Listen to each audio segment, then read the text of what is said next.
역사 속에는 반드시 하나님의 섭리와 경륜이 있습니다. 신학적인 용어입니다만은 뜻이 있다는 것입니다. 어떤 순간 속에서도 우연히 만나고 어쩌다가 만나는 것이 아니라 하나님께서 바로 은혜를 사모하는, 은혜를 붙잡기를 원하는, 은혜 속에 살기를 원하고 갈구하며 베들레헴으로 찾아왔던 한 여인의 불쌍한 인생이지만은 그 발걸음을 인도하고 그리고 뒤 그 역사 배후에서 보아스를 붙잡고 있습니다. 그리고는 마침 만나게 하고 있습니다. 어쩌다가 일어난 일들이라고 시시하게 여기지 마십시오.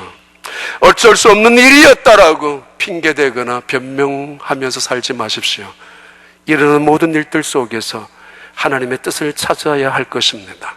하나님의 계획이 있기 때문입니다. 때로는 악을 선으로 바꾸시기도 하시는, 때로는 합력하여 선을 이루어 가시기도 하시는 그 하나님의 섭리 말입니다. 그리고 결국은 그 일을 통하여 기어이 하나님의 영광을 위하여 어떤 순간 속에서도 나의 아픔과 좌절과 실패와 고통과 눈물 속에서도 결국은 하나님의 영광을 위하여 한나의 눈물을 통하여 제사장의 가문을 새롭게 부흥시켰던 것처럼 이 루시라는 한 여인의 가냘픈 울음을 통하여, 눈물을 통하여 이스라엘 민족의 왕족을, 새로운 왕국을 건설해 나갔던 것처럼 하나님의 계획은 우리의 생각을 훨씬 뛰어넘고 우리의 크기, 우리의 수준 따위를 상상도 못하는 것을 바꾸어 가시는 분이 하나님이십니다.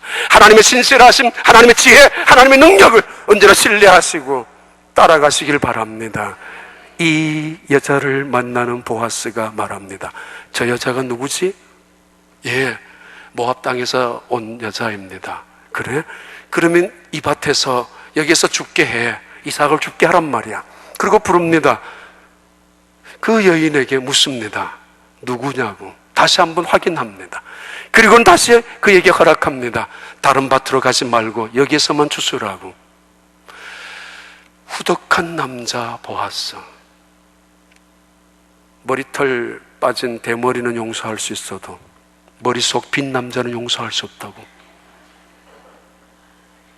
눈이 작아서 쌍꺼풀 한 수술을 한 남자는 용서할 수 있어도 여자 보면 눈이 커지는 남자는 용서할 수 없다고.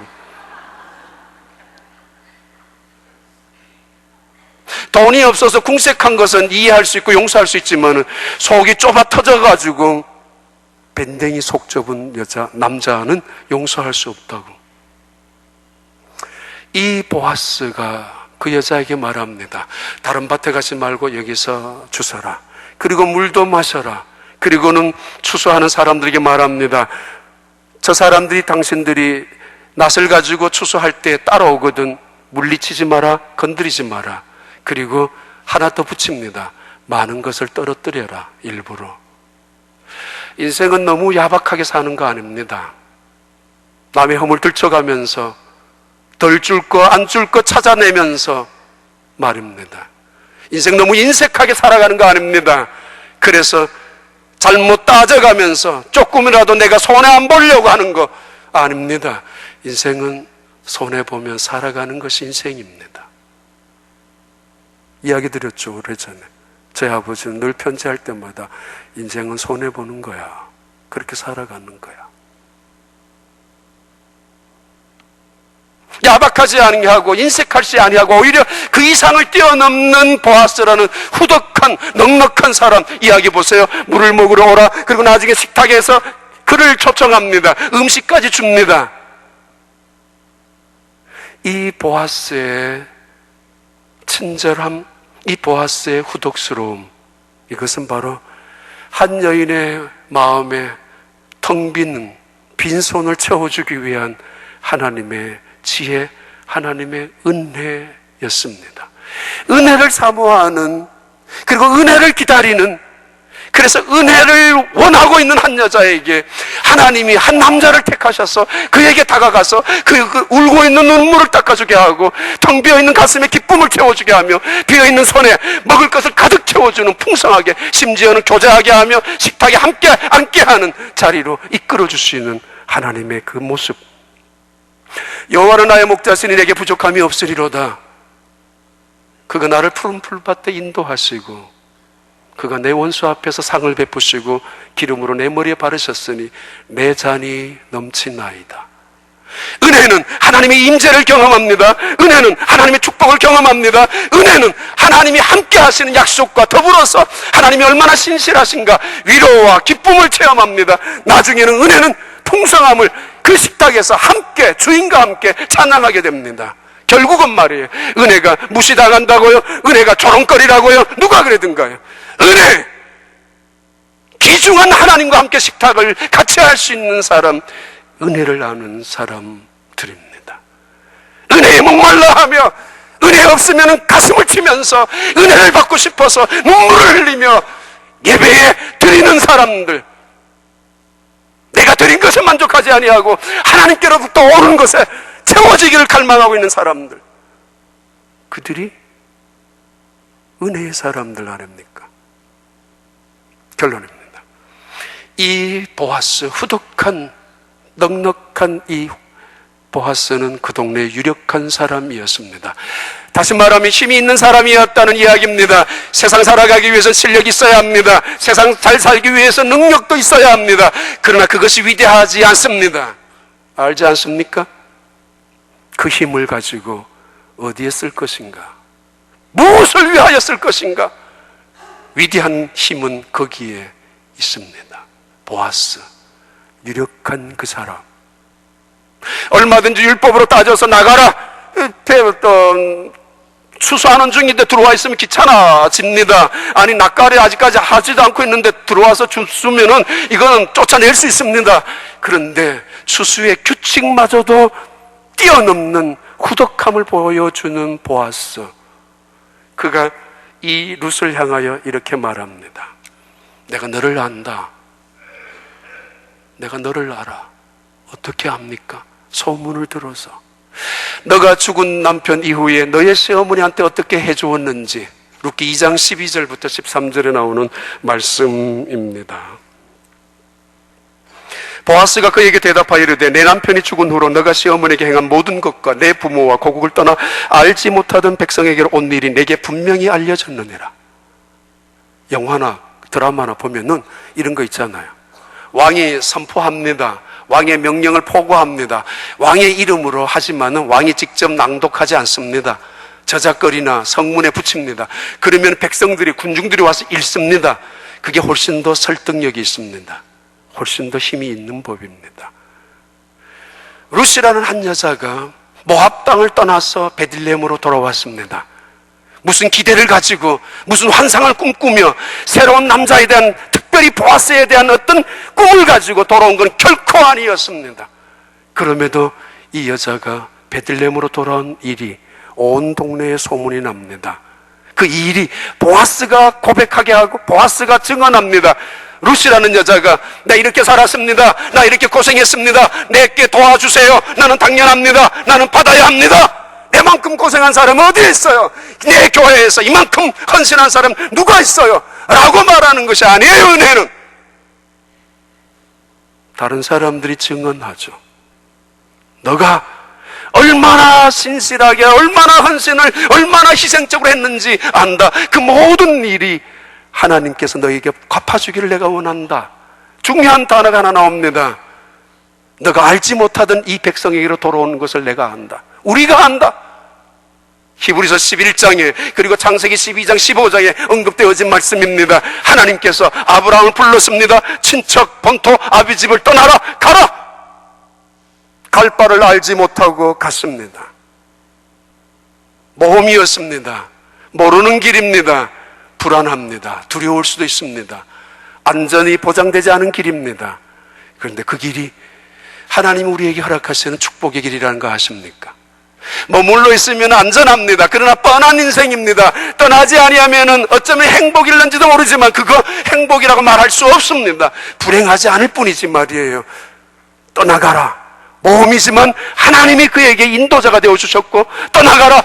이건 대단한 불안, 두려움이 있지만은 하나님이 내가 너와 함께 할 것이라고 야곱에게, 이삭에게, 요셉에게 했던 것처럼 약속하신 그 약속, 그들은 그 약속을 믿고 나간 거 아닙니까? 그게 믿음의 세계예요. 뻔한 인생을 살려고 믿는 건 아니잖아요. 그럴 필요 없잖아요. 그렇다면 교회 올 필요도 없죠. 뻔한 인생, 그대로 인생이라면 안 믿어도 되죠.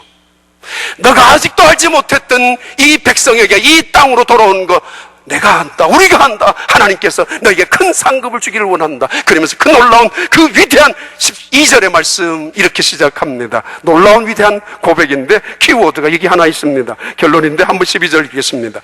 여호와께서 내게 행한 일에 보답하시길 원하며 이스라엘 하나님 여호와께서 그의 날개 아래에 보호를 받으러 온 내게 온전한 상 주시기를 원하노라 하는지라. 루시 말한 거 아닙니다. 나는 하나님의 은혜의 날개 아래 왔습니다. 이제는 나는 하나님의 은혜의 날개 아래 보호받기를 원합니다. 그가 그의 입을 통해서 고백하는 게 아니라 보아스란 사람의 입을 통하여 증언합니다. 너가 하나님의 은혜의 날개 아래 보호받기를 원해서 찾아온 거 내가 안다. 하나님이 너에게 큰 상급을 내려주기를 원한다.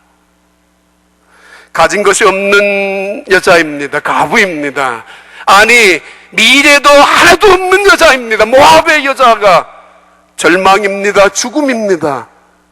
누구도 그를 지켜줄 자 없는, 마치 요셉이 감옥에 들어갔던 것처럼 아무도 그에게 관심조차 없는, 누구도 그를 대변해 줄 사람조차 없는 그런 상황에 놓여져 있었습니다. 누구에게도 보호받을 수 없었습니다. 그런데 말입니다. 무슨 아무도 나를 보호하지 아니하고 누구도 나를 관심 있게 지켜줄 수 없다 할지라도 나는 하나님의 날개 아래 찾아왔습니다. 하나님의 은혜의 날개, 하나님의 축복의 날개, 하나님의 그 생명의 날개, 하나님의 그 놀라운 날개 아래 안전하게 보호되기를 원합니다. 더 이상 절망 속에서, 더 이상 아픔 속에서, 더 이상 고통 속에서, 더 이상 세상 속에서 얻어지는 그 안전을 추구하며, 더 이상 세상 사람들 얻을 수 있는 그 안락을 추구하며 살지 아니하고 다 내려놓습니다. 이제는 주님의 날개 아래 나를 던집니다. 은혜의 날개 아래, 생명의 날개 아래 나를 던지고 맡기고 믿고 살아갈 것입니다. 그 아래서 평안, 그 날개 아래서 은혜, 그 날개 아래서 축복을 누리며 살 것입니다. 그렇게 고백하고 결단한 너에게 온전한 상급이 하나님이 주기를 원한다고. 그렇게 말하는 보아스가 상급이었습니다. 그렇게 증언해주고 있는 보아스가 그에게, 룻에게 위대한 선물이었습니다. 하나님의 선물 말입니다. 이 이야기 읽어드리고 마치겠습니다. 세상에서 가장 아름다운 부부사랑의 이야기입니다. 그의 나이 28, 남자는 어느 사랑하는 여자와 결혼하여 남편이 되었습니다. 그의 여자는 26, 그 남자의 아내가 되었습니다. 그들의 시작은 축복 속에 조촐하게 출발을 하였습니다. 그리고 어느새 2년이라는 세월이 흘렀습니다. 그때 그들에게 커다란 불행이 닥쳐왔습니다. 그것은 그들이 살고 있었던 조그마한 집에 화재가 났기 때문이었습니다. 그 불로 인하여 아내는 점차 실명을 하게 되었고 결국 하나도 볼 수가 없게 되고 말았습니다. 모든 것을 잃어버리지는 않았지만 그들에게는 어쩌면 가장 소중한 것을 잃어버린 셈이 되었는지도 모르겠습니다. 두 사람이 만들어갈 수 있는 수많은 추억들을 이제는 더 이상 아내가 볼 수 없어졌을 테니까 말입니다. 그 후로 남편은 언제나 아내의 곁에 있었습니다. 아내가 하나도 볼 수 없었기 때문입니다. 혼자 몸을 움직이는 것도 쉽지가 않았기 때문입니다. 남편은 곁에서 아내를 도와주었습니다. 그런데 그때마다 아내는 짜증을 부리고 화를 내었고 그리고 신경질을 내고 있었습니다. 그때마다 그 남편은 묵묵히 그 모든 것을 받아주었습니다. 그리고 마음속에 많은 미안함으로 가득 차 있었던 것 같습니다. 당신을 그 불 속에서 구해내지 못한 것이, 그리고 그 아름다운 눈을 잃게 만든 것이 마치 자신의 책임인 양 그렇게 끌어안고 그 아내 곁에서 단 한 번도 떠난 적이 없었습니다. 다시 시간이 흘러 아내는 남편이 도움이 없이도 주위를 돌아다닐 수 있을 만큼 적응하기 시작했었고, 그리고 그때서야 그 아내는 남편의 사랑을 이해하기 시작했습니다. 자신을 위해 모든 것을 바쳐서 이제 하나 남은 세상에 목발이 되어주고 있음을 알게 된 것입니다. 더 이상 화를 내거나 짜증도 부리지 않았습니다. 이제 둘은 아무 말 없이 저녁 노을 풍경을 바라보면서도 그리고 평안하게 기쁘게 웃을 수가 있었습니다. 시간은 그들에게 하나둘씩 주름을 남겨놓았고 어느덧 아내의 얼굴에도 그리고 남편의 얼굴에도 세월의 나이들이 주름들이 생기고 있었습니다.